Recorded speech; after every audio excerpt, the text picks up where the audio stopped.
지금까지 지내온 것은 주의 은혜라 주의 은혜라 지금까지 지내온 것은 내가 지금까지 지내온 것은 주의 은혜라 주의 은혜라 지금까지 지내온 것은 내가 하나님의 자녀 된 것은 주의 은혜라 주의 은혜라 하나님의 자녀 된 것은 내가 하나님의 자녀 된 것은 주의 은혜라 주의 은혜라 하나님의 자녀 된 것은 내가 이 자리에 서 있는 것은 주의 은혜라 주의 은혜라 이 자리에 서 있는 것은 내가 지금까지 지내온 것은 주의 은혜라 주의 은혜라 지금까지 지내온 것은 내가 하나님의 자녀 된 것은 주의 은혜라 주의 은혜라 하나님의 자녀 된 것은 이 자리에 서 있는 것은 주의 은혜라 주의 은혜라 이 자리에 서 있는 것은 주의 은혜라 주의 은혜라 지금까지 지내온 것은 주의 은혜라 주의 은혜라 지금까지 지내온 것은 주의 은혜라 주의 은혜라 하나님의 자녀 된 것은 주의 은혜라 주의 은혜라 하나님의 자녀 된 것은 주의 은혜라 주의 은혜라 하나님의 자녀 된 것은 주의 은혜라 주의 은혜라 하나님의 자녀 된 것은 지금까지 지내온 것은 주의 은혜라 주의 은혜라 지금까지 지내온 것은 내가 하나님의 자녀 된 것은 내가 하나님의 자녀 된 것은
주께 내 삶 드립니다. 오직 주의 사랑에 매여 내 영 기뻐 노래합니다.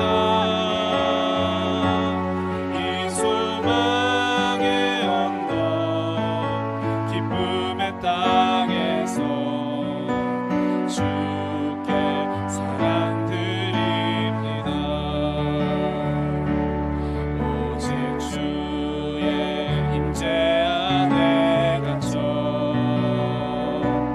내 영 기뻐 찬양합니다. 이 소명의 언덕 거룩한 땅에서 주께 경배드립니다. 주께서 주신 모든 은혜, 주께서 주신 모든 은혜 나는 말할 수 없네. 내 영혼 즐거이 주 따르렵니다. 주께 내 삶 마지막으로 드립니다. 주께서 주신 모든 은혜, 주께서 주신 모든 은혜 나는 말할 수 없네. 내 영혼 즐거이 주 따르렵니다. 주께 내 삶 드립니다. 이 시간 예배를 위하여 주여 한번 부르짖고 기도합니다. 주여,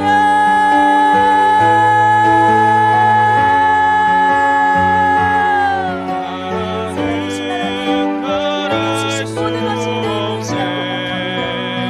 내가 지금 내 하나님의 자녀들이 이 자리에 서 있는 것이 하나님의 은혜임을 주 고백합니다. 이 시간도 성령님, 이 시간 나타나 주셔서 주의 은혜로 나를 충전하여 주시옵소서. 주께서 주신 모든 은혜 나는 말할 수 없네.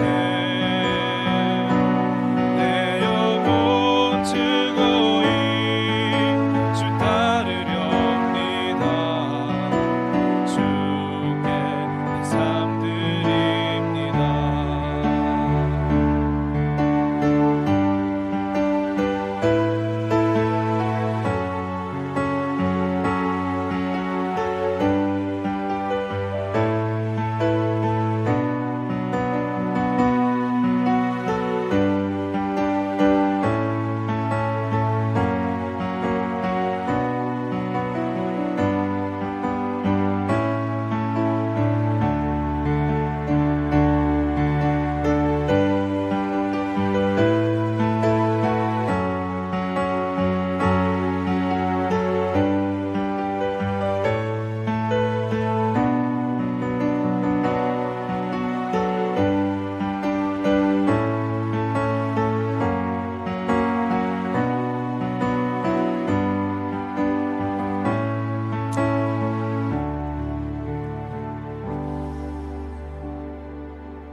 우리 다 함께 사도신경으로 신앙 고백 드리도록 하겠습니다.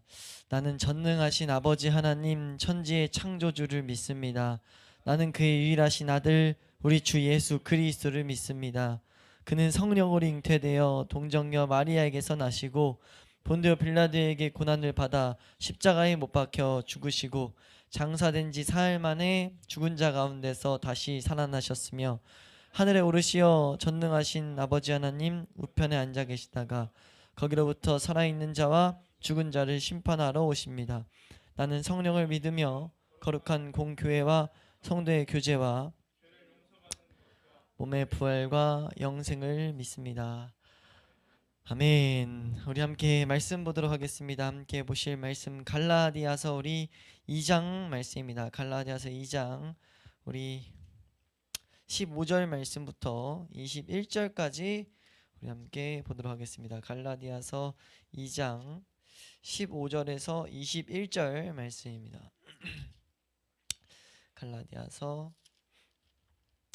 2장 15절에서 21절 말씀까지 우리 함께 한 목소리로 합독하도록 하겠습니다. 함께 읽습니다. 시작.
아멘.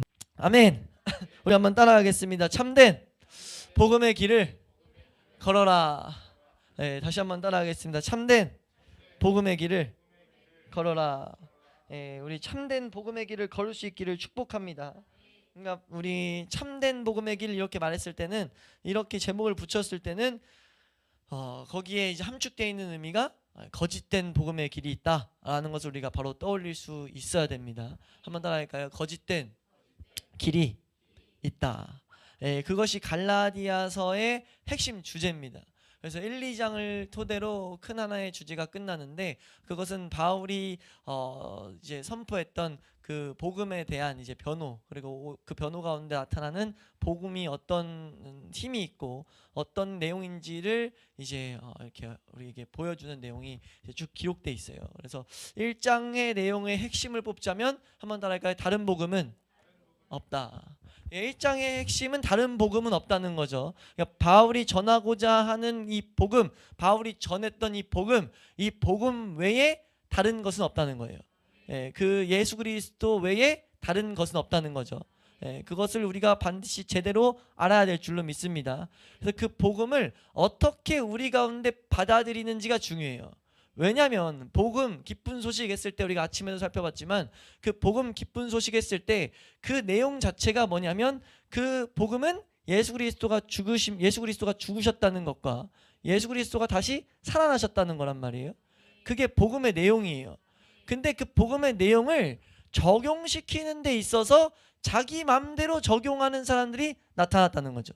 그러니까 하나님의 복음을 줄 때 그 복음을 주시면서 그 복음이 능력되게 하시는 길이 있는데, 그 길을 모르면 복음이 왜곡될 수 있다는 겁니다. 하나님이 주신 그 의도가 엇나갈 수 있다는 거죠. 그러니까 복음은 우리로 하여금 뭐하게 만들어야 되냐면은, 뭐하게 만들어야 됩니까? 우리 죄를 처리하고 뭐하게 만드는 거예요? 한번 더 할까요? 복음은 사람으로 하여금 하나님과 교제를 누리게 만든다.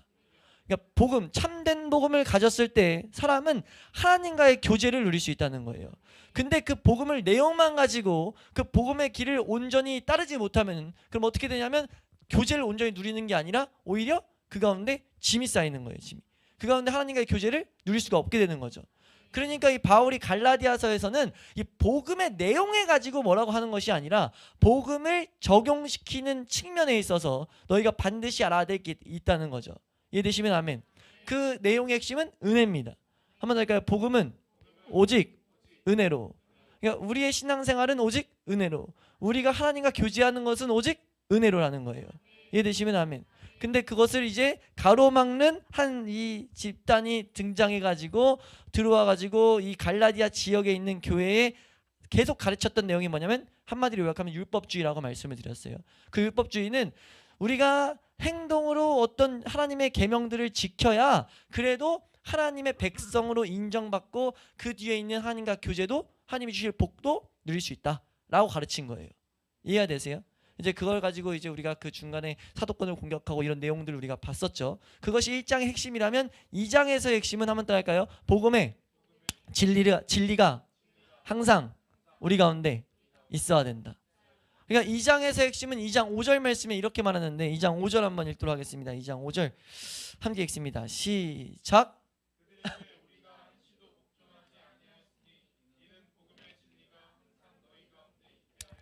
아멘. 그러니까 바울이 1장 말씀에 내가 전한 복음 외에 전하면 그건 다 지금 복음을 왜곡시킨 거다. 잘못된 복음이고 그건 얼마나 심각하냐? 하나님으로부터 떨어져 나갈 거다. 하나님께 온전히 나갈 수 없다라고 지금 선언하고 있어요. 내 이 말은 하나님께로부터 받은 말이다라고 말하고 있어요. 이해가 되세요? 그래서 바울이 말하고자 하는 복음의 내용을 봤더니 바울이 지금 말하고자 하는 복음의 핵심, 복음을 적용시키는데 핵심은 복음의 진리가 항상 있어야 된다는 거죠. 이 진리라는 알레테리아라는 단어는 확실함과 그 안에서 오는 힘이에요. 단어 자체가 좀 풀어서 설명하면. 그러니까 복음의 진리라고 했을 땐 복음을 우리가 확실히 알게 됐을 때 그 가운데 오는 힘이 우리 가운데 항상 있어야 된다는 거죠.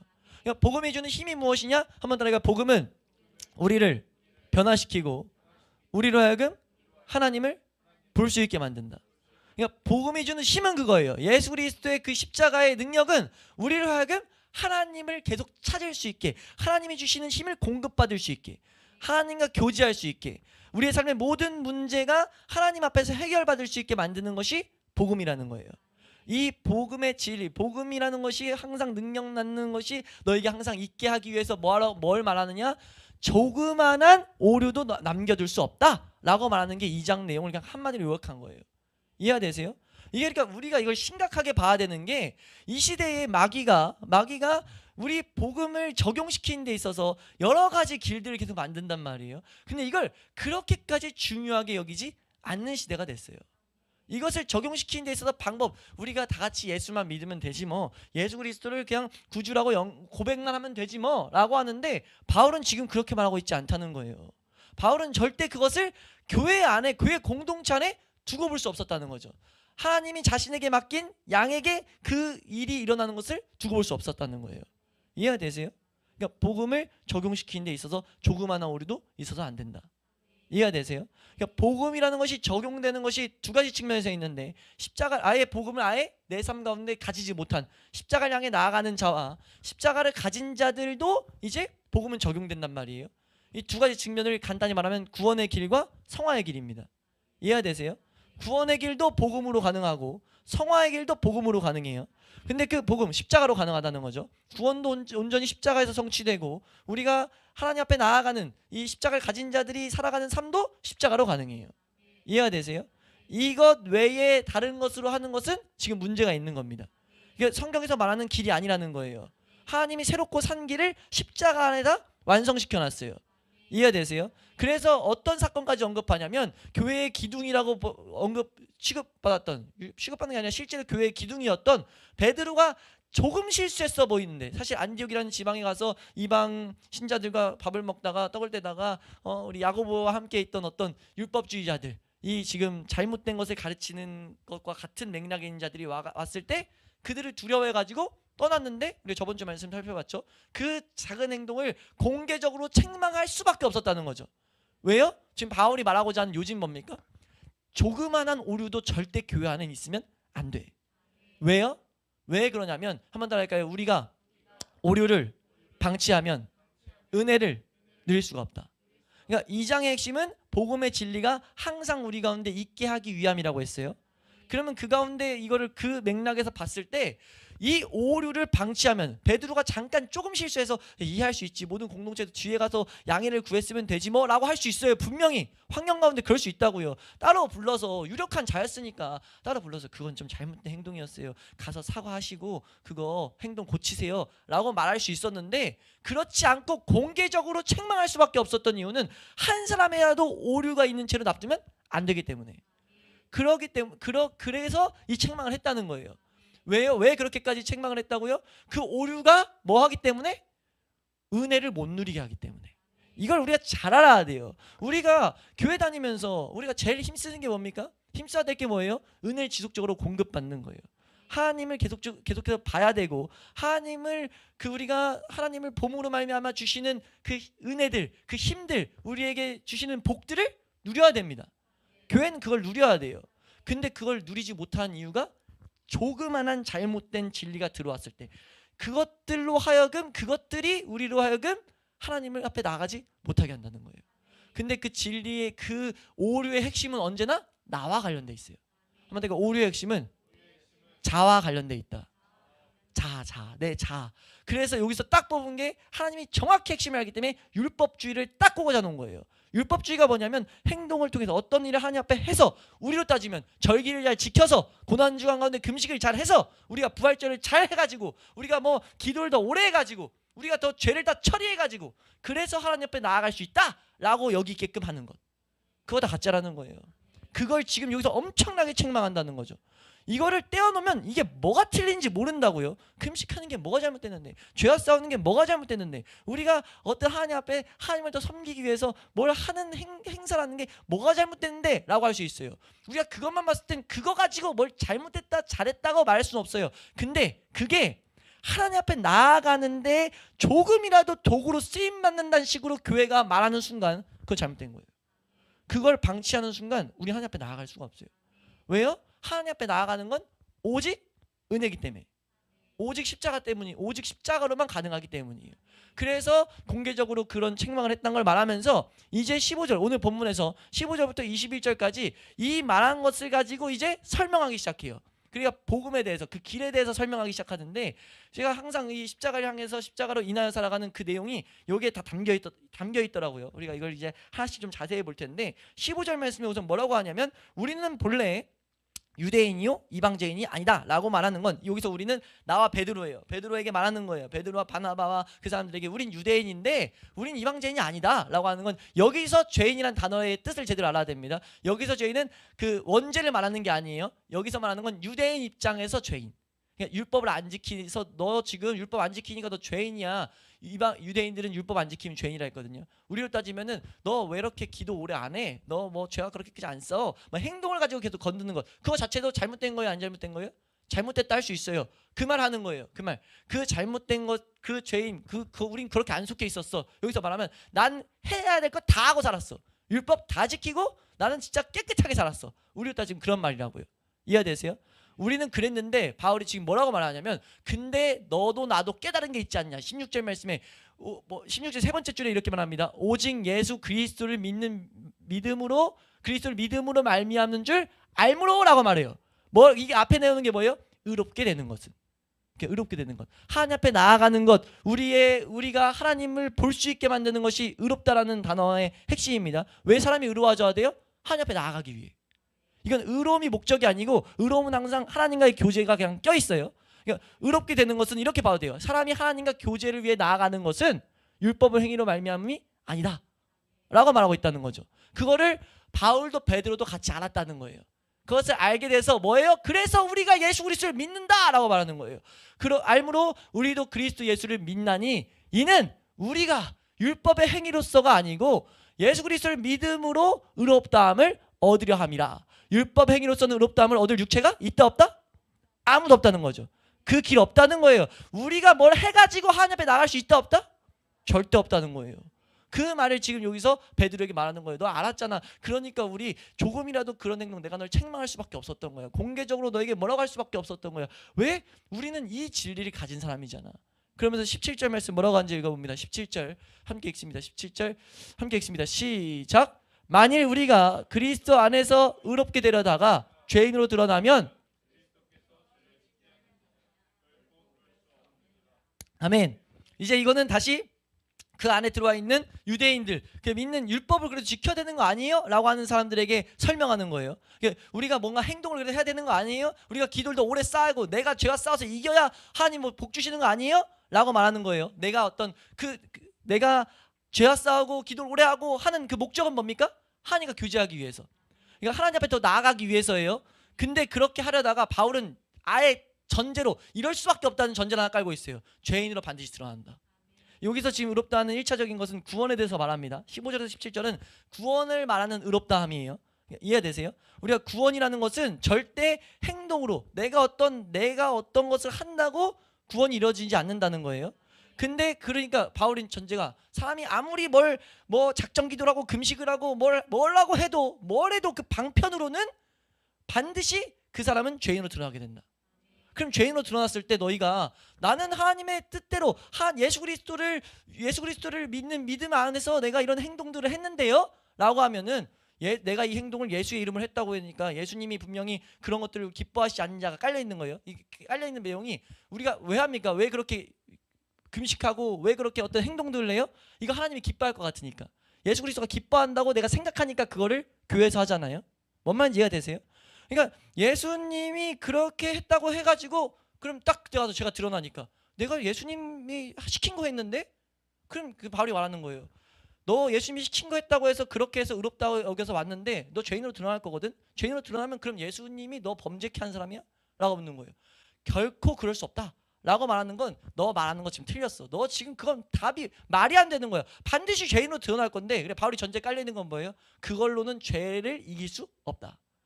베드로에게 말하는 거. 베드로 너도 알잖아. 절대 그걸로는 의롭게 될 수가 없어. 예수로만 의롭게 될 수 있다. 너 이제 알잖아. 복음을 경험해봐서 알잖아. 참된 복음을 경험해봤더니 너를 변화시키는 거 경험해봤잖아. 복음의 능력 뭔지 알잖아. 지금 이 설명하는 거예요. 이해가 되세요? 그 설명을 하면서 18절 말씀 18절에 생략된 단어가 하나 있는데 왜냐하면이라는 단어가 생략됐습니다. 18절 앞에 왜냐하면이 있어요. 그러면서 이제 17절 설명한 거예요. 너 알잖아. 결코 그럴 수 없어. 그러니까 왜냐하면 그러면서 이제 그 설명을 하는 거예요. 만일 내가 헐었던 것을 다시 세우면 이건 뭐냐면 다시 너가 이런 행동들을 통해서 하나님 앞에 나아가 작정기도도 해야 되고 기도 시간도 늘려야 되고 죄도 싸워야 되고 뭐 어떤 것들 하면 뭐야? 나를 범법한 자로 만든다는 거예요. 내가 죄 짓는 자로 만든다는 거죠. 왜요? 왜 죄 짓는 자로 만드냐? 또 19절에도 왜냐하면이 또 있어요. 그러니까 이어집니다. 여기서 이어지는데 율법으로 말미암아 율법에 대해서 죽었더니 그러니까 이게 다른 말로 하면 예수 그리스도 안에 그냥 거했더니 은혜로 있었더니 하나님과의 교제를 누리게 됐다는 거예요. 바울은 예수로만 그러니까 바울이 전하는 복음대로 자기 살았더니 나는 내가 예수로만 살았다는 거다. 그러니까 나는 너희가 지금 말하는 것 절대 동의해 줄 수가 없어. 그러니까 구원이라는 것에 있어서 우리가 칠판이 좀 있으면 좋겠는데 이건 구원이라는 것에 있어서 구원에서 오직 예수 그리스도의 은혜로만 우리는 구원함에 도달할 수 있다. 그러니까 은혜에 이르는 방편은 이제 말씀과 내 죄를 깨닫는 거, 내 안에 죄가 내 연약함과 내 무력함과 제가 한번 그려드렸죠 도표를. 그러니까 그대로 깨달아 가지고 내 무력함이 느껴져서 나는 안 돼요라고 하는 하나님의 은혜가 필요해요. 은혜만을 구하는 자에게 주시는 게 그게 십자가라고요. 그러니까 그 과정 가운데 내가 뭘 하는 게 있어요, 없어요? 없어요. 내가 하는 거 없는 거예요. 그냥 그 가운데 내 죄가 들춰나서 내 힘으로는 아무것도 할 수 없구나 라는 것을 깨달은 자만이 십자가 안에 도달할 수 있다고요. 근데 지금 갈라디아 지역에 들어와 가지고 뭐 하라고 하니까 자꾸 뭐 그래도 해야 교회 공동체 안에 들어올 수 있다고 하니까 그거는 납두면 그걸 조금이라도 납두면 그거는 복음에 들어갈 수 없다는 거예요. 이게 되게 심각하다는 거죠. 왜냐하면 결국은 이 과정 가운데 일어나는 일 중에 하나가 뭐냐면 내 자아의 죽음입니다. 그러니까 우리가 이 교만한 완악한 자아는요 복음을 싫어해요. 사실 복음은 내가 하는 거 아무것도 없고 하나님이 다 하신다는 거거든요. 그러니까 이 자아가 그 일을 싫어하는데 그 자아가 조금이라도 을을 쌓을 수 있는 어깨에 힘줄 수 있는 일들을 놔두면 일이 돼요 안 돼요? 안 되는 거죠. 그러니까 자아를 조금이라도 일을 한다는 건 방향 자체가 동쪽이에요. 방향 자체가 동쪽을 향해 보고 있는 거예요. 근데 하나님을 향해 가는 건 만약 서쪽이에요. 근데 내가 이걸 조금이라도 놔두면서 이것을 성취되는 것이 말이 되냐는 거죠. 아예 방향 자체가 다르기 때문에 이걸 조금이라도 가는 순간 이거에선 길을 떠나는 거예요. 그렇기 때문에 복음을 향해 나아갈 때 자아를 앞두는 것은 절대 있으면 안 된다는 거죠.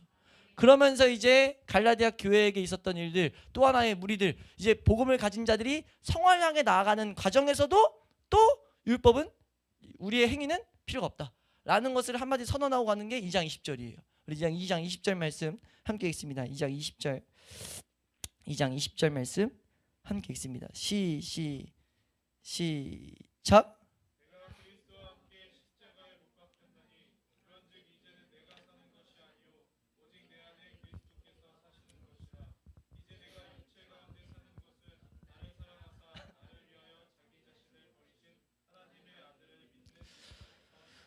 아멘. 내가 그리스도와 함께 십자가에 못 박혔다라는 건 뭐예요? 이것은 이 안에 선언에는 뭐가 있냐면 예수 그리스도의 십자가가 내 삶의 실제가 되는 거예요.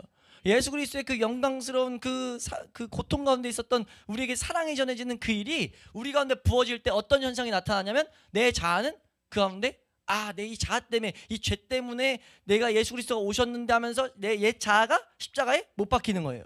이해되세요? 내 죄된 것이 내 이 원죄적인 것들이 다 십자가에 못 박히게 되는 거죠. 그래 이 선언 안에는 십자가가 제대로 이루어졌다라는 것이 포함되어 있어요. 그렇게 됐을 때 어떻게 되냐? 그렇게 된 자는 십자가에 못 박힌 자는 내가 사는 것이 아니다. 내가 또 없어진다는 거죠. 그래서 내가 오직 내 안에 그리스도께서 사는 거다. 그러니까 내가 육체 가운데 그럼에도 불구하고 난 이 세상에서 삶을 살아가는데 이 세상 가운데 살아가는 것은 나를 사랑하사 나를 위하서 자기 자신을 버리신 하나님의 아들을 믿는 믿음 안에서 사는 것이다. 그러니까 십자가를 향해 이제 하나님과의 교제를 향해 나아갈 때도 내가 뭐 드러나면 안 되고 예수 그리스도의 그 십자가의 은혜만 드러나야 돼요. 그럼 어떻게 해야 십자가의 은혜가 드러납니까? 우리가 하나님의 은혜만을 구해야 되는데 그 길을 십자가를 향해 나아갔던 것과 동일한 거죠. 내가 내 삶에 있는 죄와 싸우는데 단지 싸우는 그 무기 자체가 달라지는 거예요. 십자가가 없을 때는 내가 내 힘으로 싸우려다 보니까 그냥 무력함밖에 안 느껴지는데 십자가를 가지고 싸우다 보니까 내가 내 힘으로 안 되는 건 동일해요. 동일한데 내가 그러니까 매번 내가 본체로 알았던 내가 먹어봤던 내 삶 가운데 명확한 십자가 앞에 들고 나가서 하나님 나 좀 도와주세요. 하나님의 은혜로 날 이끌어주세요 라는 것을 들고 나가는 순간 그때부터 말씀이 성취됩니다. 이거 칠판 있으면 좀 이해가 좀 쉽겠는데 다음에 한번 칠판으로 좀 한번 설명을 드릴게요. 근데 아무튼 이 갈라디아 교회 2장을 통해서 지금 말하고자 하는 핵심은 절대 사람의 행위가 교회 안에선 껴들면 안 돼. 한 번 더 할까요? 교회 안에 하나님께 나아가는데 따라합시다. 하나님께 나아가는데 나의 어떤 행위가 껴들면 안 된다. 조금이라도 껴들면 안 된다는 거죠. 지금 조금이라도 껴들면 안 된다는 것을 21절 말씀에 그래서 말해요. 사람들은 말하는 거예요. 아니 그러면은 너 그거 은혜에 반응해서 사는 거 아니야. 너 은혜에 반응해서 살아야지. 예수 그리스도가 너에게 은혜 줬는데 너 기도 안 해? 너 전도 안 해? 너 어떤 헌신 안 해? 헌신을 통해서 하나님의 백성인 걸 증거 받아야지 라고 교회들이 말한다고요. 지금 이 2장의 내용이 딱 우리에게 적용하면 그런 식인 거예요. 너 하나님 은혜 안 되며 근데 뭐 안 해? 교회에서 헌금 안 해? 너 삶 가운데 뭐 더 뭐 안 해? 라고 말한다는 거죠. 너 그거 은혜에 반응하는 사람 아니야 라고 말한다는 거예요. 근데 바울은 뭐예요? 그거 내가 하는 거 아니야. 그냥 나오는 거지. 안 나오면 난 그냥 하나님의 은혜만을 구하고 있을 때야. 난 그냥 하나님의 은혜 앞에 무릎 꿇어야 될 때야. 그 영혼은 무릎 꿇어야 될 때예요. 은혜가 와서 그냥 밀어내줘야 되는 거예요. 헌신은 전도는 우리 삶 가운데 모든 하나님을 향해 나아가는 일들은 우리 가운데 은혜가 부어졌을 때 나오는 모습이어야 된다고요. 근데 그걸 우리의 힘으로 하라고 하는 순간 그럼 바울이 잘못했다는 거예요. 우리의 힘으로 그걸 통해서 해가지고 그러니까 하라고 하는 건 문제가 안 돼요. 근데 그걸 해야만이 은혜에 반응하는 거다라고 하는 건 틀린 거예요. 하라고 하는 건 왜 해야 되냐면 하라고 했을 때 해야 될 것이 봤을 때 하나님 백성은 이렇게 살아야 되는데 이게 분명히 살아야 되는 건 명확한데 성경에 적혀있기 때문에 명확한데 우리 힘으로는 안 된다. 내 안은 이걸 싫어한다. 이 기준이 보여야 또 십자가 앞에 나아가니까. 이해가 되세요? 언제나 모든 말씀 율법들의 기준들은 그리스도께로 인도하는 초등교사만 돼야 되는 거예요. 이해가 되세요? 그러니까 그 교회에 다시 돌아가서 너 그거 은혜에 반응하는 사람 아니야? 라고 했더니 그런 말에 대한 응답이 21절이에요. 21절 말씀 한번 봅시다. 21절 함께 읽습니다. 시작.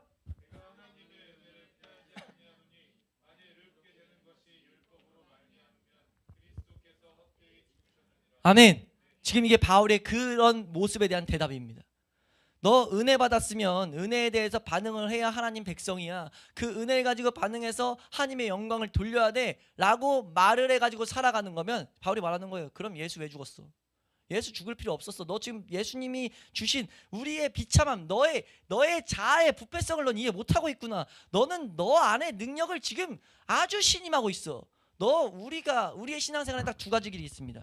신앙생활의 길은 두 가지가 있어요. 하나는 내 능력을 가지고 하나님의 요구, 성경이라는 하나님의 요구를 딱 만났을 때 우리가 뭐 하는 거냐면 어떤 행동을 하는 하나의 신앙의 길이 있어요. 이해되세요? 행위로 나아가는 모습이 있어요. 또 하나는 무엇이냐면 그러니까 첫 번째는 다시 한번 내 능력을 가지고 내 삶에 어떤 하나님의 말씀대로 살 수 있는 능력이 있다는 것이 깔려 있는 거예요. 기저에. 그러니까 하나님 요구가 있을 때 내가 행위로 나아가는 거예요. 또 하나의 신앙의 삶은요, 난 그냥 안 돼. 난 아무것도 하나님 앞에 설 수가 없다.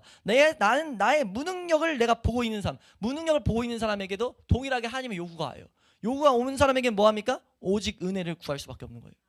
이해가 되세요? 이게 신앙에 딱 두 가지 길이 있어요. 내 능력을 계속해서 내 능력을 무능력을 인정하지 않으면 무조건 내 능력을 은연중에 난 가지고 있습니다. 그래서 하나님 요구가 나타났을 때 내가 행동으로 그걸 하려고 한다고요. 그 삶이 하나가 있고, 내 무능력을 끝까지 복음을 제대로 가진 자는 복음의 삶 가운데 제대로 가지고 그 가운데 복음을 가지고 하나님 앞에 온전히 나아가고자 하는 자는 뭘 알 수 있냐면, 한번 딸까요? 내 힘으로 하나님 앞에 설 수가 없다. 그거를 명확하게 봐야 된다는 거죠. 내가 그리스도와 함께 십자가에 못 박혔다는 걸 봐야 된다는 거예요. 내 자아는 계속 못 박혀야 된다는 것을 봐야 된다고요. 고린도전서에 바울이 뭐라고 합니까? 나는 그러니까 날마다 죽노라 라고 말해요. 난 날마다 죽는다는 거예요. 왜요? 난 계속 죽어야 돼. 나는 무능력해. 나는 아무것도 없어. 그럴 때 요구는 동일하게 나타나요. 한 요구가 나타나면 뭐합니까? 요구대로 살아야 되는 마음은 들어요. 근데 나는 안 되니까 뭘 합니까? 안 해요. 뭐합니까? 할 수 있는 거 하나밖에 없어요. 한번 더 하나님 도와주세요. 한번 더 하나님 은혜 주세요. 하나님이 은혜를 구하는 삶이 되는 거예요. 하나님의 은혜만을 바라는 삶이 되는 거라고요. 그렇게 인도해서 우리의 삶에 하나님으로 채우기 원하는 것이 하나님의 길이에요. 하나님이 그것을 하게 하기 위해서 그 기준을 세워주려고, 가야 될 길을 보게 하려고 예수 그리스도를 보내신 거예요. 예수 그리스도가 대장됐다는 건 예수 그리스도를 보고 따라가야 된다는 거예요. 예수님 어떻게 사셨는데요? 예수님은 능력 있음에도 불구하고 계속 기도했어요. 왜 그렇게 기도했냐고요? 오병이 하고도 기도하고, 시간 남으면 기도하고, 뭐 죽기 전에 기도하고, 계속 기도해요. 왜 기도했어요? 우리에게 본을 보이는 거예요. 나는 항상 보내신 그분의 뜻을 물었다. 그분에게 능력을 구했다. 너희도 그렇게 다 살아야 돼. 이 죄된 세상 살아갈 때 너희가 항상 은혜만을 구하는 그거 놓치면 너는 잘못된 길로 갈 거야. 그거를 바울은 제대로 정확히 알았어요. 아니까 뭐 했습니까? 조금이라도 잘못 들어오면 그것을 교회 안에 절대 방치하지 않았어요. 우리 축동 회복의 교회가 이것을, 이 복음의 진리가 어떻게 해서 우리 가운데 계속 은혜를 낳는지, 그 힘을 공급하는지를 절대 놓치지 않을 수 있기를 축복합니다. 오직 무엇이에요? 은혜로만 가능해요. 바울이 21절 말한 것처럼 그건 은혜를 패하는 게 아니라 오히려 은혜를 더욱더 우리 삶 가운데 풍성히 하는 거예요. 이런 많은 공격들이 있다는 것을 우리가 정확히 구분해서 우리 삶 가운데 수많은 공격이 있을 때마다, 내 안에서 많은 유혹을 받을 때마다, 내 자아로 뭔가 하려고 할 때마다 길게 빠지지 아니하고 우리가 바로바로 말씀 앞에, 복음 앞에, 올바른 복음의, 참된 복음의 길에 우리가 설 수 있기를 주님의 이름으로 축원합니다. 한번 따라할까요? 주여, 나로 하여금 참된 복음의 길을 따르게 하여 주시옵소서.